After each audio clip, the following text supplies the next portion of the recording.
Listo. Ahora vamos a pasar otro estudio que voy a presentarles. Es un análisis de falla de un cable de energía perteneciente a un pozo petrolero. Este sí, ya tiene su metodología como una metodología de servicio presentada al cliente. Después entonces me hacen sus preguntas con respecto al procedimiento anterior. Y bueno, ahí tendremos la charla. Este caso de análisis de falla de un cable fue súper interesante también. El cliente nos entrega, nos entrega un cable literalmente quemado y quiere que le identifiquemos por qué falló. Ese cable de energía que pertenece a un pozo de extracción de petróleo acá en la selva peruana.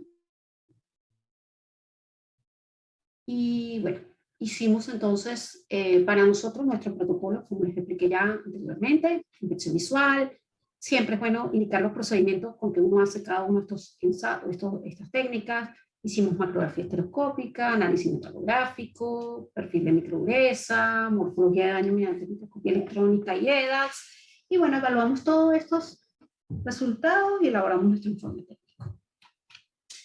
De acuerdo, bueno, es una empresa petrolera que tenía un cable que se encontró seccionado en varias partes. Dichas zonas fueron identificadas a ver el cliente. Cuando me trae la muestra falló un mes atrás por decir algo y nos contactaron, o sea que pasó como 2 meses desde el evento hasta que nos llega la pieza al laboratorio, nos llega a nosotros y venía identificada, corte 1, corte 2, corte 3, entonces le decía la palabra corte, entonces bueno, el cliente nos llama y dice, no, te queremos saber que para nosotros parece que fue sabotaje. Y yo digo, bueno, ¿por qué colocan la palabra corte? Bueno, no, sí, porque eso fue un corte, seguro.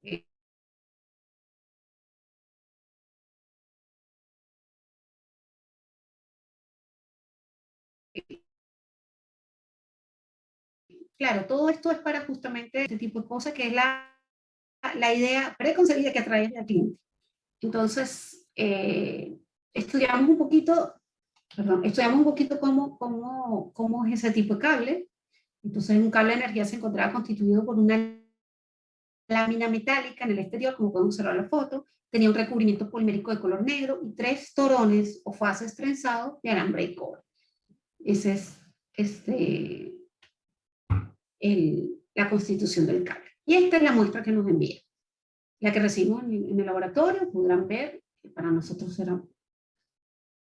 venía identificado como corte 1, corte 2, corte 3, 4, 5 tipos de corte y la oxidación y lo que quedaba.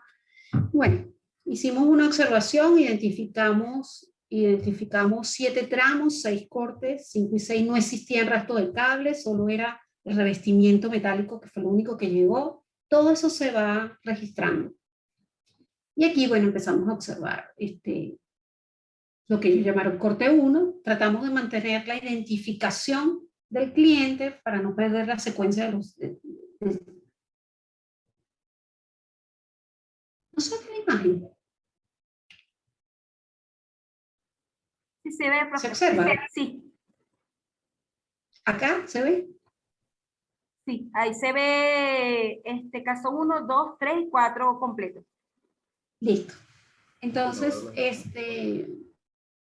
aquí, bueno, se observa en el corte 1, había una capa lisa metálica, no sé, me dicen, no sobre el caso, bueno, no, aquí Jesús que lo tengo como asistente.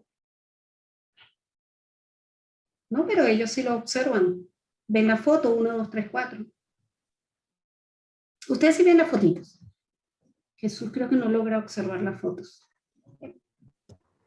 No, solo estamos viendo, Margarita, la lámina que titula el caso número 1, el número 2, el número 3 y el número 4, pero no vemos se quedó creo que pegada en esa lámina. Déjame un momento entonces para volver a compartir.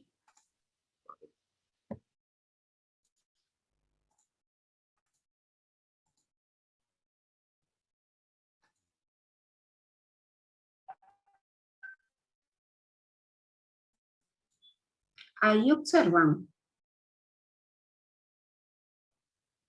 No, profe, sigue la misma imagen. Sí, sigue la misma lámina.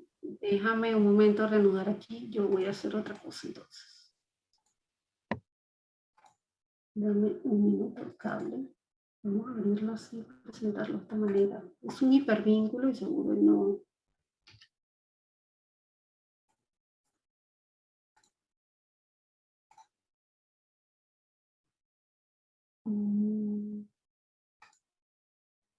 Ya va, dame un minuto.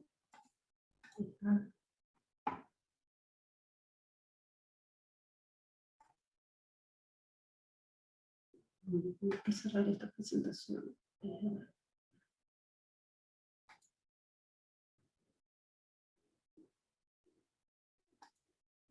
Bueno, mientras la profe Margarita Listo, arregla esos lo problemas logré. técnicos. Creo que sí lo logré. Listo. Entonces, ¿Ahora qué observan? yo sigo viendo la misma lámina con los 4 casos. No sé si es mi internet, el resto valida. Profesora No Marquelli, se sigue viendo la misma lámina de los 4 casos, profe. yo Creo que sí. debe ser el internet al Zoom que se quedó pegado, porque avanza ella, pero no se ve más nada de ahí. Si dejamos de compartir y vuelves a compartir, Margarita, a ver si ahí destranca. Sí.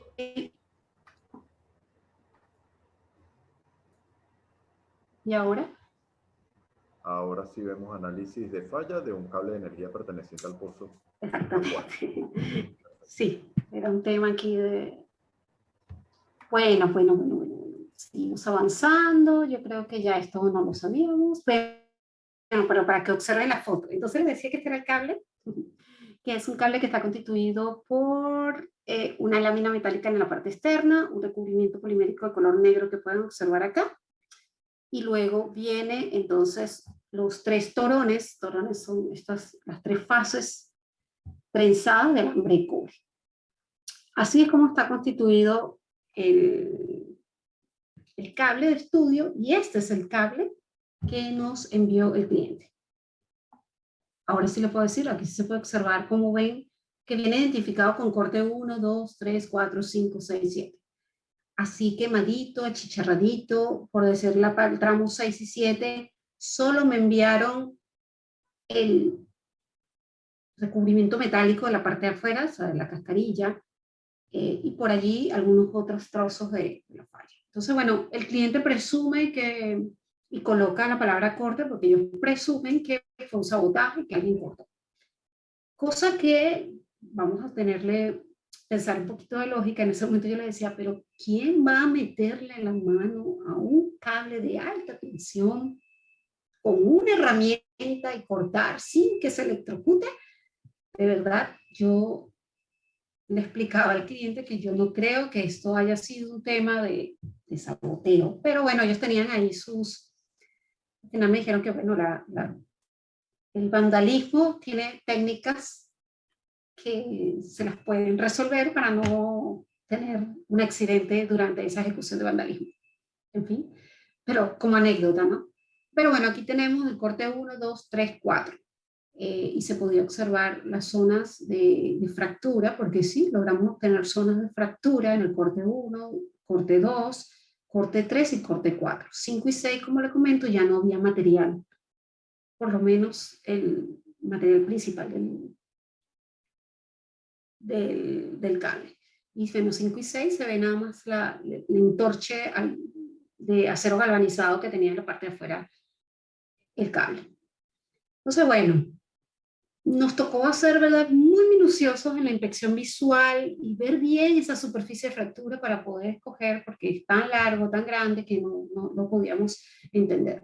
Pero bueno, logramos extraer en su forma como estaba, 3 trozos, ¿no? Vamos a ver aquí el extremo 1, extremo opuesto a la falla, tomados del extremo 7 opuesto a la falla. Ambas se mostraban restos de revestimiento de plástico negro. En la imagen se puede observar hilos donde están unidos probablemente con una fusión parcial, había de los torones. En este caso está constituido por 7 torones de alambre de cobre. Habían zonas donde ya estaban fundidos, ¿no?, unidos los 3. ¿Okay? Tendríamos otra zona A ver, vamos a explicar un poquito. El torón está constituido por 7 alambres de cobre, pero a su vez en un cable de 3 fases. Entonces vamos a tener por cada zona 3 fases. Cada fase 7 hilitos de cobre. Y bueno, empezamos a notar agrietamientos en una zona. Todo esto le hicimos una limpieza para ir a la superficie de fractura. Se observó deposición de color y otro color plateado sobre la superficie de los hilos, además una coloración negra que estaba asociada a los restos de recubrimiento polimérico. Habían fracturas de agrietamiento frágil, agrietamiento transversal. Notamos zona de material fundido, una coloración que cayó allí plateada. Y así sucesivamente en cada una de las superficies que fuimos evaluando. De hecho, había zonas donde estaban fusión completa del material, no habían hilos ya, se habían perdido la forma, oxidación del cobre, deposición de residuos de color negro asociados a los restos del revestimiento plástico, fractura. Eso es lo que íbamos consiguiendo en cada una de las etapas.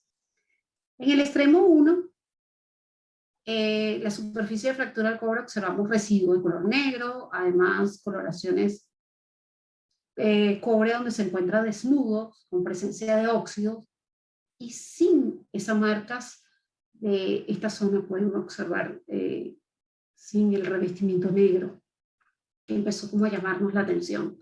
Después en otros lados se habían zonas de fusión.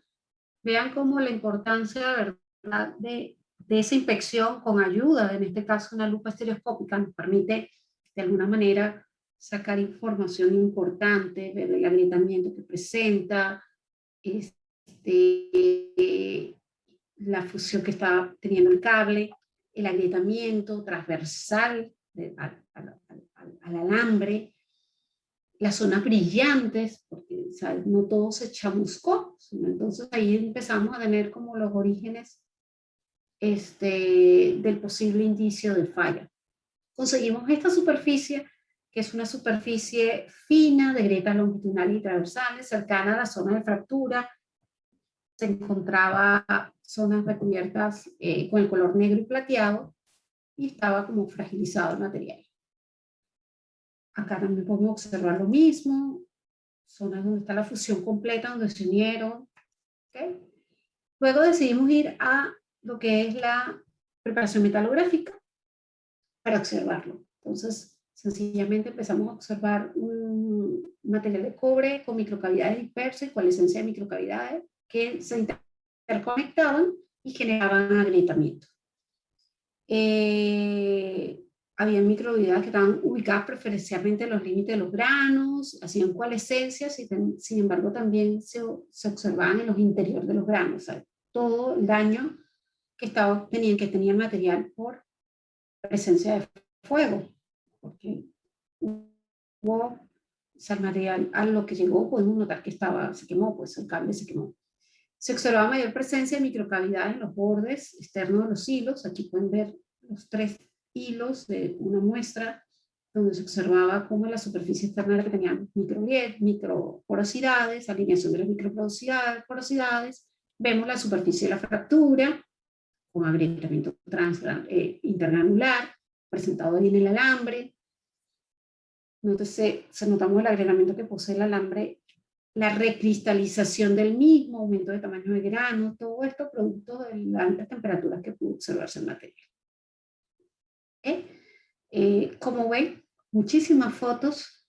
Está súper interesante ver cómo la microestructura hay una recristalización por altas temperaturas, granos grandes, granos pequeños, recristalizados, por el proceso de exposición a altas temperaturas.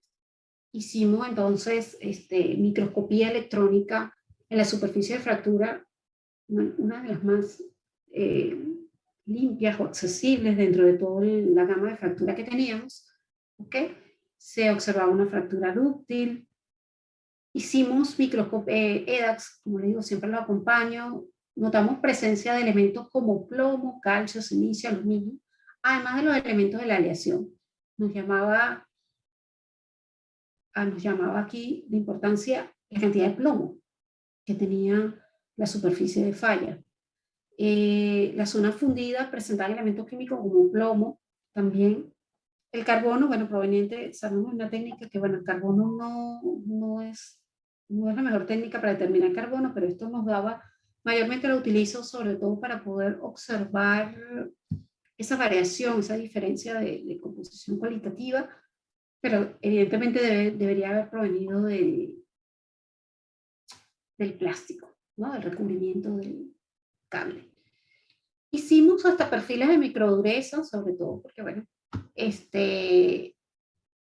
caracterizamos siempre la microdureza para que no dé las propiedades, veíamos allí.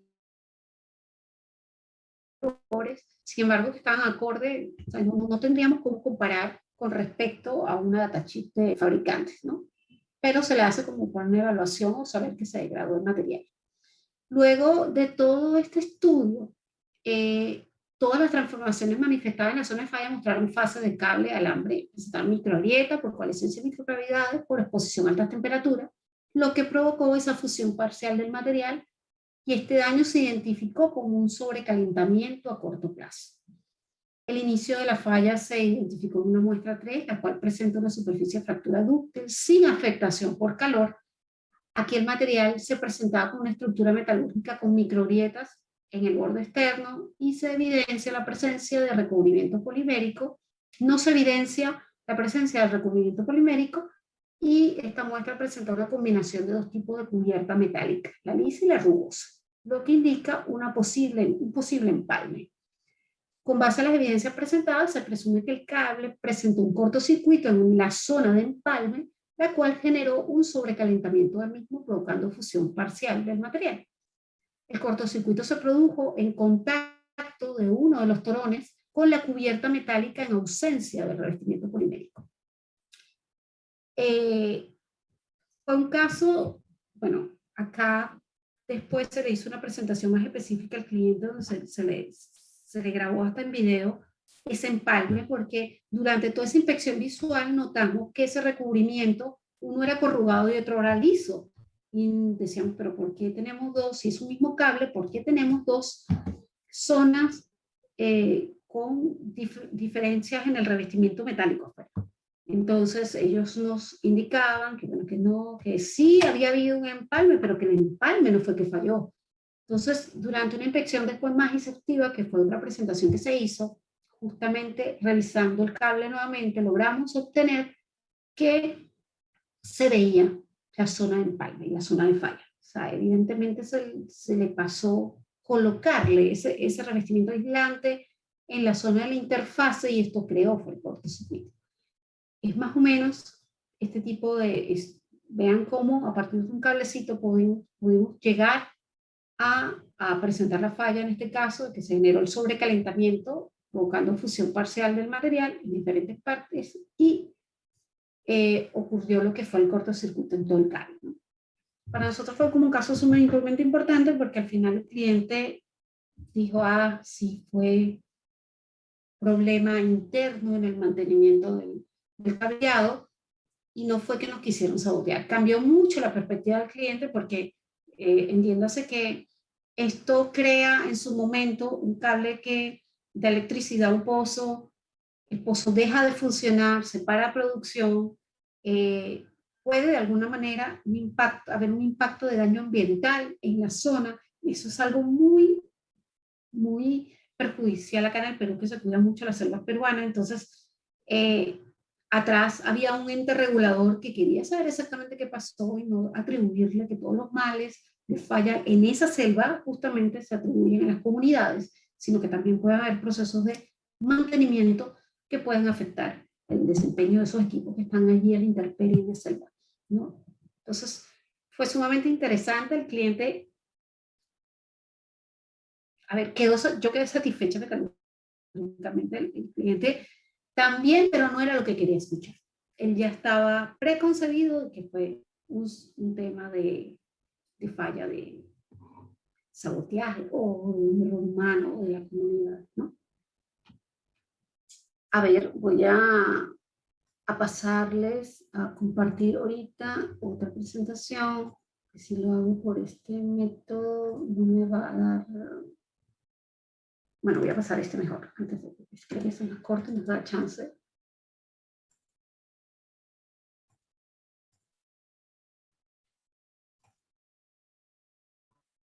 Voy a presentarle otro caso, que es un caso de una evaluación metalúrgica de una lámina de un fondo de tanque. Es un caso, a ver, cuando nosotros por lo menos hablamos de evaluaciones metalúrgicas, es porque es probable que el componente no ha fallado o no ha generado fractura o falla de separación catastrófica, o sea, de separación de los componentes. Entonces, hay clientes que nos envían componentes como que ven corrosión y nos los envían para evaluarlo, pero que seguro no les ha fallado en el sentido que no generó fuga, ¿no? Entonces, nosotros le damos un tratamiento como una evaluación metalúrgica de un material.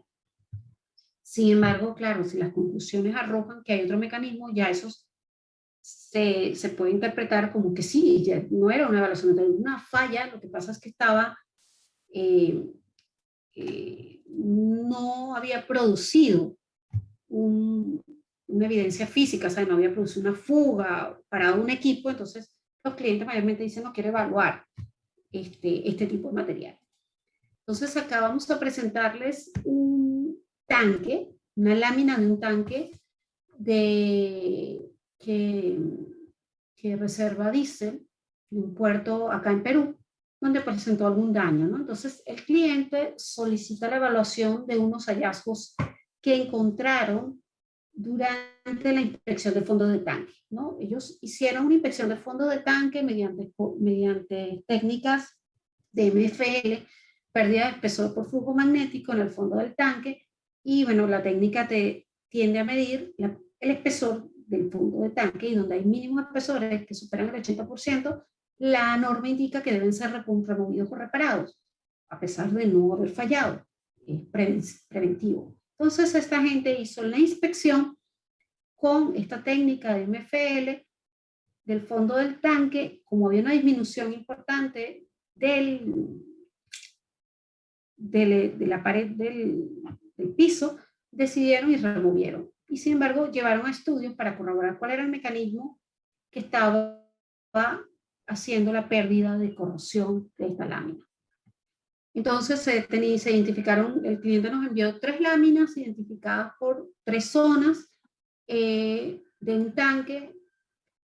Nuevamente hacemos nuestro procedimiento. En este caso particular agregamos un ensayo que era difracción de rayos X, porque como ya estamos trabajando estamos partiendo de corrosión, los productos de corrosión son importantes evaluarlos porque nos pueden dar evidencia de los procesos químicos que está viviendo o que promovieron a la corrosión en el material.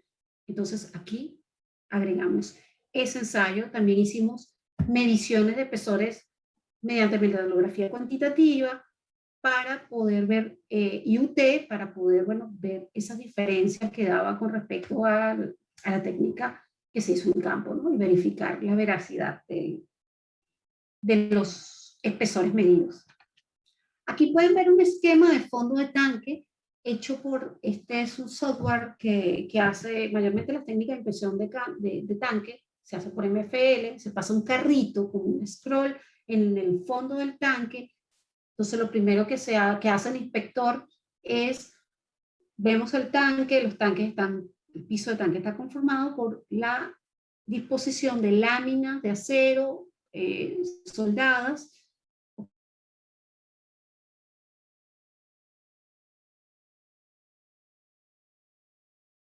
Okay. Entonces se genera este plano, que es accesorio del fondo del tanque, y bueno, este carrito va pasando por la superficie y va midiendo los espesores por MFL y corrientes de dos principios físicos. Y aquí nos señalan justamente las zonas donde hay pérdida de corrosión, pérdida de espesor. Y el cliente, bueno, decide tomar estas 3 muestras. Ellos lo deciden sencillamente a su criterio, porque ahí se encontró el máximo valores de pérdida de espesor considerables. Entonces nos pasan esta información. Aquí entonces vemos las muestras como nos llegan. Se observa entonces la capa, ese es el lado que da hacia el suelo, ¿okay? Donde se puede observar depósitos rojos, y nos marcan las zonas donde se hizo la medición de espesores. Ahorita voy a presentarles, a ver si tengo una foto. Sí, aquí está la foto. Esta es la foto del lado piso, el lado que da hacia el producto, y la anterior es el lado que da hacia el suelo, que es donde está el problema de corrosión. Entonces empieza a observar depósitos de corrosión, fruminosos, zonas activas que no tienen depósitos de corrosión.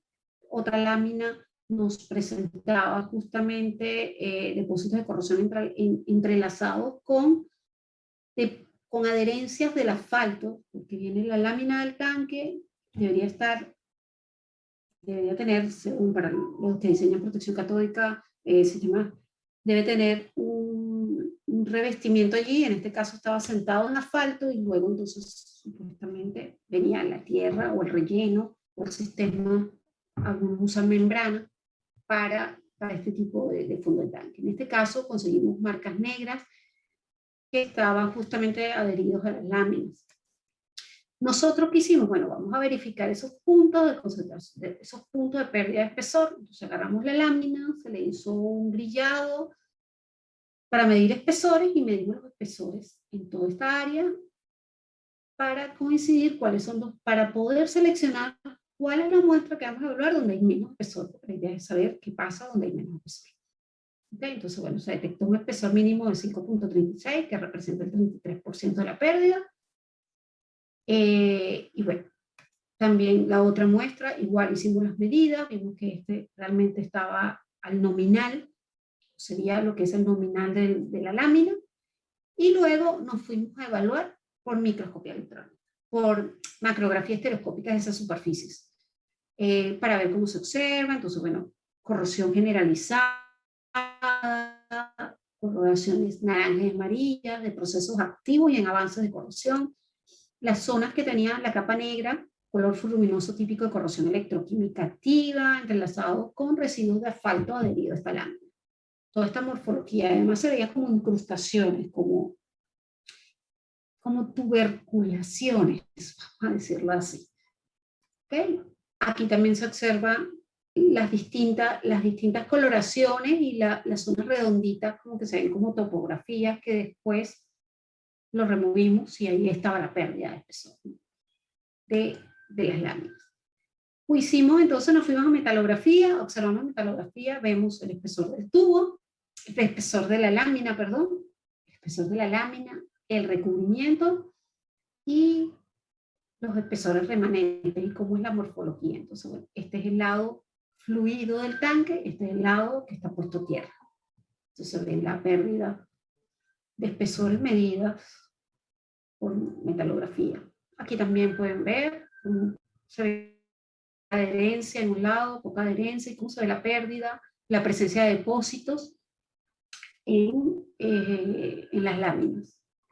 Y bueno, empezamos a hacer estudios metalográficos. Como les digo, importante hacerlo sin ataque porque nos deja ver mucho mejor la morfología de ataque.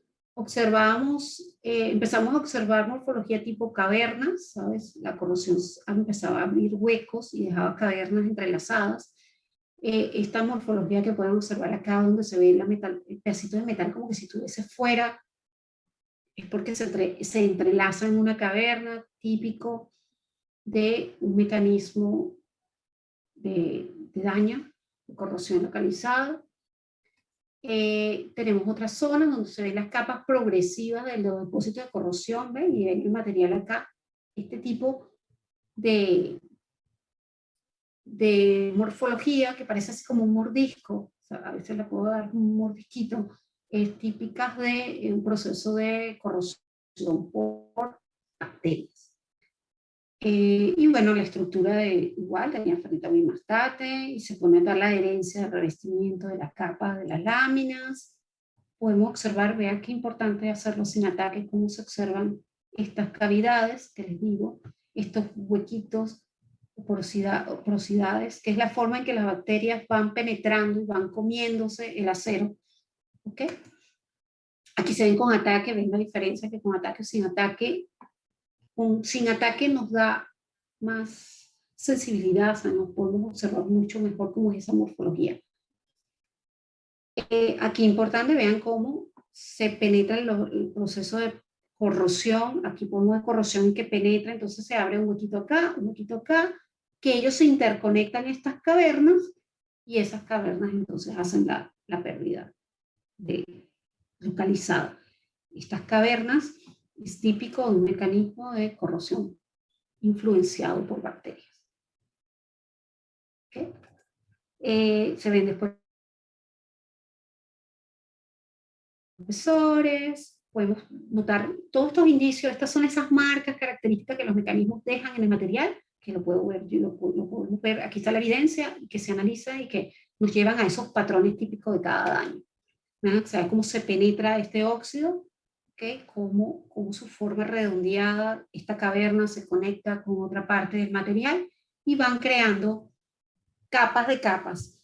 Que a veces pueden ser enmascaradas, a veces ensayos nuestro estudio que sí, lo mejor es hacerlo con UT, porque a veces el MFL y las corrientes de EDI tienden a enmascarar y no ven la corrosión localizada, generan una señal pero que no es 100% confiable, entonces no sabes si está o no está. Resulta que de hecho era más profunda de lo que estaba dando la técnica de inspección de fondos de tanque.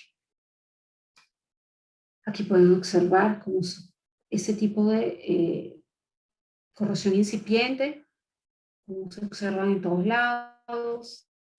Es otra manera. Hacemos microscopía electrónica acá también para el proceso de corrosión de superficie, que se ve cómo se va comiendo o entrando hacia el material. Y claro, en este caso, por ser un acero tan dulce, es difícil evitar el tema del óxido en este material, poder tener unas fotos realmente bien chéveres aquí, tendría que hacer mucha limpieza y bueno, parte de es analizar esa superficie.